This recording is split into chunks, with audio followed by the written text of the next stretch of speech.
Okay, Diablo 4 Season 3, we got another thing here. Look at this. Diablo 4 Inside the Game, Season of the Constructs. We have a 7-minute video from the official Diablo channel about Season 3. So we're going to take a peek at this and hopefully get a little bit more information or insights and what have you. Let's get going.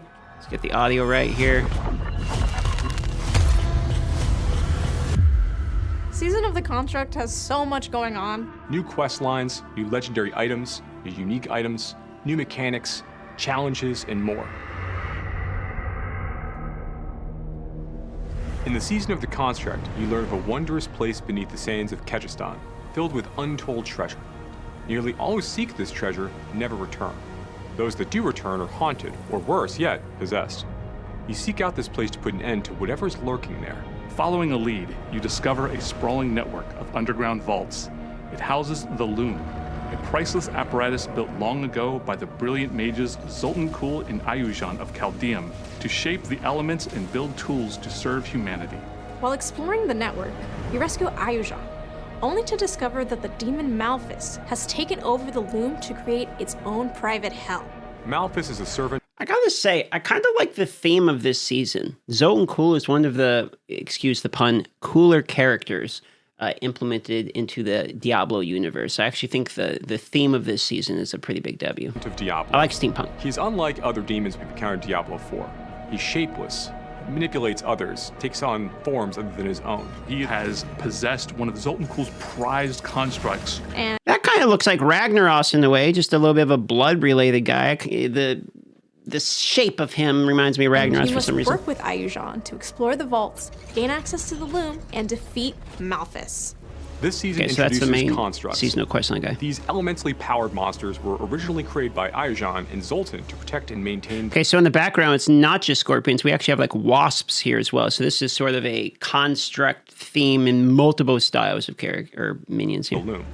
Unfortunately, Malphas has taken control of them and twisted them to his liking. They're powered by various different elements, giving them different abilities. There's a better strengths, shot of it. weaknesses.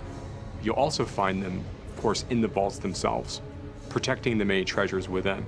As players engage with the storyline of the Season of the Construct, they're going to come across a broken version of the Seneschal during the quest line. The Seneschal is a special construct that was built to command the other constructs based on Ayujan's and Zoltan's direction. Ayujan of Chaldeum repairs the Seneschal to follow your orders.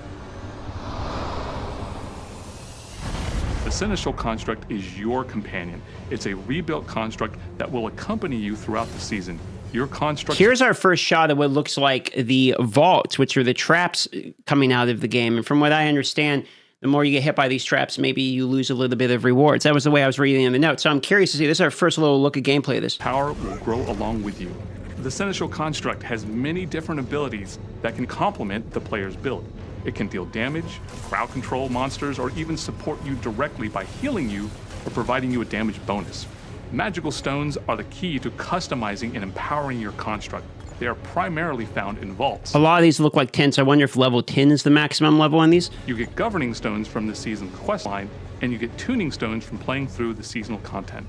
A governing stone is a core construct ability, while a tuning stone is a singular modification for any number of governing stones. As players are progressing through the Season of the Construct and they're leveling up their Seneschal, adding new abilities and improving them, they're going to find abilities that are going to deal damage to packs of monsters, to single That's cool. monsters, and also abilities that are just focused on buffing the power of the player themselves, so that players have different options as they're progressing through the season.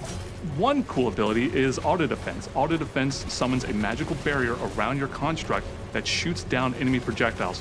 Another cool ability that your construct has is Focus Fire. It is a channeled ray of fire that can chain to multiple enemies. Use combinations of tuning stones to transform a seemingly simple skill into something truly crazy. Okay, that was pretty cool. I mean, you had the multiple bouncing arc there. Here's the vaults. This is really what I'm curious about Vaults are seasonal dungeons that are filled with a high concentration of deadly traps, where you can farm for the magic stones for your Seneschal constructs. You can find the entrances in different zones of Sanctuary. When the player enters a vault, they are met in a familiar area of Sanctuary. Then, the player teleports to the vault proper, encountering great challenges. Vaults not only have our new construct family in them, but also new traps built for There this it is. season. Players are going to discover many new hazards inside these vault spaces. You know, whether it is spinning Oh boy. pillars, shooting out flames, or other traps. players need to stay on their toes while they're progressing through these vaults. Please do not one-shot my Each hardcore vault character. culminates in a gauntlet of true skill. Players must avoid traps while fighting waves of enemies and a powerful elite. If you survive that, the traps will turn off and the treasure room is revealed. If Okay. you get hit by a trap, you lose 1 stack of Zoltan's Warding. Zoltan's Warding is a special buff players can get by interacting with the statue of Zoltan Cool when they enter a vault. Okay. If they have a Pearl of Warding. Ward-woven chests are special chests players can interact with at the end of a vault if they have enough stacks of Zoltan's Warding left over. If a player has more than 1 stack, they can open a rare ward-woven chest. Those have even better rewards. This season introduces our first stationary boss in Diablo 4. This is going to be a fight against this massive protective golem meant to watch over the... That is a cool camera angle. We have a sort of wide macro lens here. I actually really, just looking at this, I like the boss design where he stands in the center. Maybe you sort of rotate around him. Reminds me of Diablo 3's Bell, for instance. I actually quite like this instead of a guy who just walks around and hits you with a big stick. It actually looks like we got some mechanics going on here. The Malthus, once again, has managed to corrupt and control. Wow, that's cool. You got the Because it's saws. stationary, it gives us the opportunity to include some of the season's new traps into the arena. This presents a lot of unique and new mechanics for the players to navigate and fight. The player is going to need to bring all of their skills and abilities to bear as they try to destroy and fight off these Malthus-controlled constructs. Okay. They're also going to make good use of their own Seneschal, make sure they remain upgraded in the fights to come. Here we go, the Gauntlet. The Gauntlet is a new fixed seed non-linear dungeon where players have a fixed amount of time to achieve high scores by proving their might. Any player who unlocks World Tier 4, Torment Mode, can compete in the Gauntlet. The Gauntlet starts several weeks into the season of the construct. Okay, so a few weeks Beginning of after. Each week, a new Gauntlet replaces the current one. Unlike other dungeons, every time you and other players enter the Gauntlet that week, it will be exactly the same. Same monster positions, same affixes, everything. This makes it a fair competition. Additionally, monsters within the Gauntlet start at level 100. This is meant to test your fully leveled up and geared out build. It's highly replayable, enabling a broad set of player choices. Players can try different classes and strategies for achieving high scores. Leaderboards are a place for top players to compete with one another in the Gauntlet. These reset each week when a new Gauntlet appears.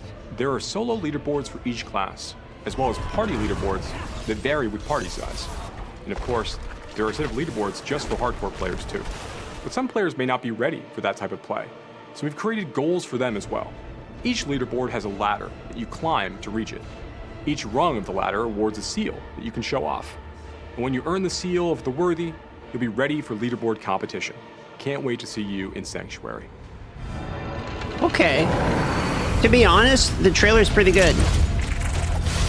I mean, I liked the vault. Art, I'm always going to say this all the time because I think it's one of the better parts of the game. The art does actually look quite good. The vault looks more interesting than I thought it was going to be. I was kind of hoping, let's just hope this isn't just Nightmare Dungeons again. It does look like it's basically dungeons, but there's a pretty good amount of traps we're seeing in here, and that boss looks pretty cool. Here's the vaults here.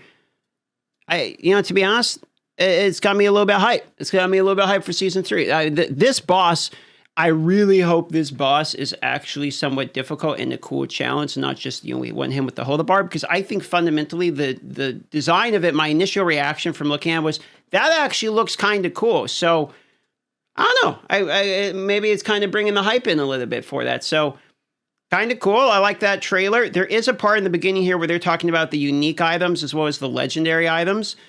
This I don't have information on yet. I'm kind of curious to get my hands. I'm sure patch notes are coming. And then I believe it's tomorrow we get the dev update live stream, so we're going to see even more. But seeing the gameplay makes me a little bit more excited than picking through just the patch notes itself. This part looks kind of cool. I'm sure people are going to say this is just reskin mobs, etc. Yeah, sure, so be it. I think the sort of labyrinth type of mechanics here with the vaults is something I'm really interested to see, as well as how that scales into rewards.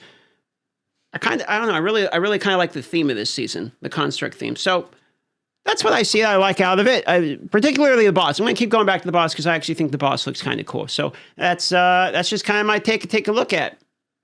Overall, it seemed like kind of good, but we'll see when the game actually launches. So that's just my one man's take.